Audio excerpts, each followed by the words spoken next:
Hello and welcome back to my channel. I'm so excited to be recording again. When we were on lockdown, I decided to sign up for 3 courses and I ended up getting really stressed out, but I'm happy to report that I got straight A's for the semester, so it was not in vain. And I also moved states, but now I'm settled, the semester's over. So without further ado, let's just jump back into it. For my first video back, I'm going to talk about Missy Elliott. I know what you're thinking, what the hey? When we discuss Missy Elliott, we usually talk about her work with Timbaland, their impact on hip-hop, giving rise to icons like Aaliyah. We discuss her lyrical talent, the fact that she's the first female hip-hop artist to be inducted into the Songwriters Hall of Fame, her brilliant music videos, and her overall barriers broken down as a plus-size female in the music industry. But what no one seems to give her praises for is her career-long commitment to girl groups. So let's start from the beginning.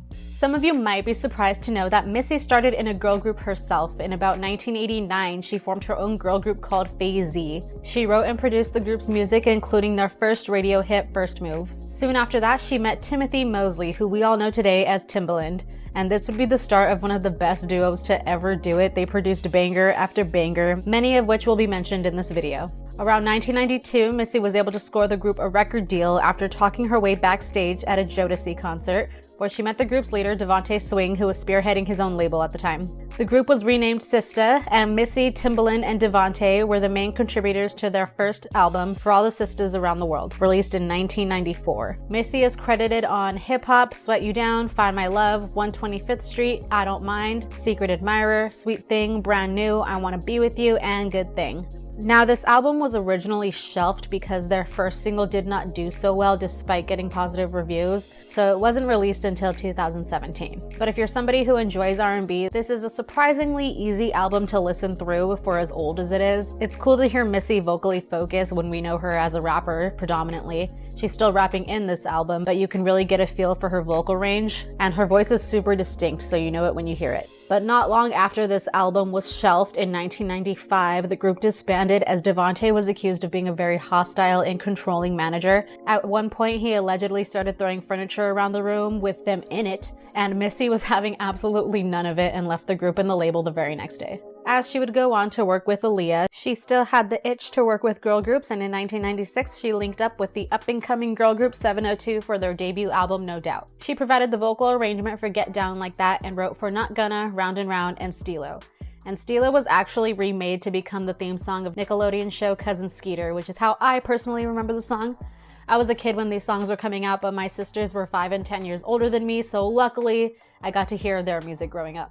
The debut album was a success, selling over 500,000 copies, and it would not be their last collaboration with Missy. In 1997, Missy worked with one of the most respected girl groups in the world, SWV, and they birthed Release Some Tension, which is an alternate version of Missy's own Release the Tension.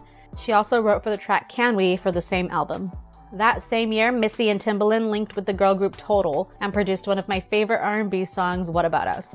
And I'm still so addicted to that beat, and Pamela Long's vocals are so unique and sexy, and that song just really takes you back, and I still have so much love for it. On to 1998, Missy would work with Total once again for their second and final full-length album, Kim, Keisha, and Pam. Missy and Tim wrote and co-produced Trippin, which Missy also featured on.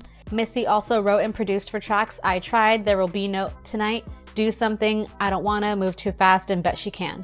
Missy would also write for Rock Track and the What About Us remix.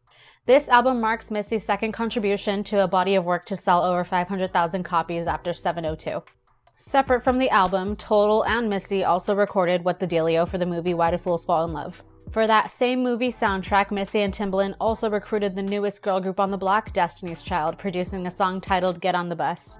That same year, she collaborated with SWV again for a track called I Wanna Be Where You Are, which is a Michael Jackson cover. Missy also wrote for the short-lived girl group Illusion on their track Good and Plenty. And then, in 1999, the mecca of female anthems, the cultural reset, the absolute banger of a girl group song was unleashed. Missy Elliott co-wrote and co-produced Where My Girl's At for the group 702, and I swear the song could be released today and it would still be a hit. It manages to feel so R&B and so pop at the same time, yet Camila's vocal performance wraps it all up in soul, and it just works so darn well. And tell me Irish doesn't remind you of Hallie from Chloe and Hallie. Stan Chloe and Hallie, by the way. This song is just a timeless banger, and Billboard named the song number 46 on their list of 100 greatest girl group songs of all time. It should be a lot higher, but whatever. Missy also worked with Destiny's Child for a second time, and she co-wrote Confessions for their Writings on the Wall album. Moving into the millennium, Missy would write for Total once again for what would be their last single, Quick Rush, for the action comedy film Bait. Now in 2001, Missy was involved in producing something extra special and something I deem to have every bit of a place in this video. The 2001 rendition of Lil Bell's Lady Marmalade is its own era in pop culture. This remix was produced by Missy for the Moulin Rouge film, and it was the longest reigning #1 single on the Billboard Hot 100 chart for 13 years until Iggy Azalea's Fancy surpassed it in 2014. It still holds the record for the longest reigning female collaboration to hold the #1 spot at 9 consecutive weeks on Billboard's mainstream top 40. It was the top-selling single of 2001, selling 5.2 million copies, and it got Missy her first Grammy. And if all of that wasn't enough, she also managed to squeeze in the Bootylicious remix for Destiny's Child, which is a more toned-down R&B vibe. The original is way too iconic, but this is cool too. After 2001, things started to slow down, likely because girl groups kind of stopped being a thing, unfortunately for me. But in 2002, Missy and Timbaland wrote Dirty Dirty for TLC's 3D album. In 2003, she collabed with the girl group Black for what would have been their third studio album, but it was shelved and not released until 2019. Now, this group had a very underrated and interesting career, and I plan to do a video on them, so I'm just gonna leave it at that for now, but I will say that they had a lot of potential that we did not get to see in full bloom. She wrote and produced the tracks Ugly, That's Right, I hate saying it that way, Freakazoid, Nappy Dugout, and produced Wanksta, and she featured on all except Nappy Dugout. So 2003 would be technically Missy's last collab with a girl group all the way until 2008. When she co-wrote and featured on Danity Kane's Bad Girl, and I love this song. It is my favorite Danity Kane song, and to this day, I still break out in Missy's rap at random. It was so catchy and so easy to remember for some reason, and it has been living in my head for 12 years, and I am not ashamed. She also co-wrote and featured on a Pussycat Dolls song called What You Think About That for their Doll Domination album. And it would be 5 long years until Missy would work with another girl group.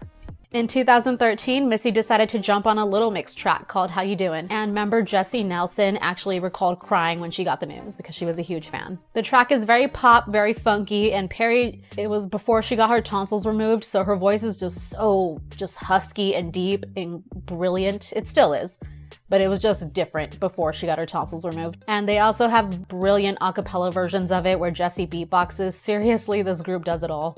And we finally conclude our journey in 2016. Missy co-wrote and was featured on Fifth Harmony's Not That Kind of Girl for their 727 album. And so concludes Missy Elliott's impact on girl groups. She has pretty much touched every relevant Western girl group except for the Spice Girls, but I will mention that she co-wrote and produced and featured on a song with Mel B called I Want You Back, and she became the first female rapper to land a #1 in the UK, so honorable mention. So thank you, Missy, for putting the sauce on so many girl groups that have rocked my world since the late 90s. I feel like this is one sector of your career that is so underappreciated, so I want to let you know that I appreciate it. And there goes my first video back. I feel so free. I'm just so happy to be able to do this again, and I cannot wait to get back into a schedule. So if you're looking forward to little slices of girl group history, like, comment, subscribe, because I am ready to go all in.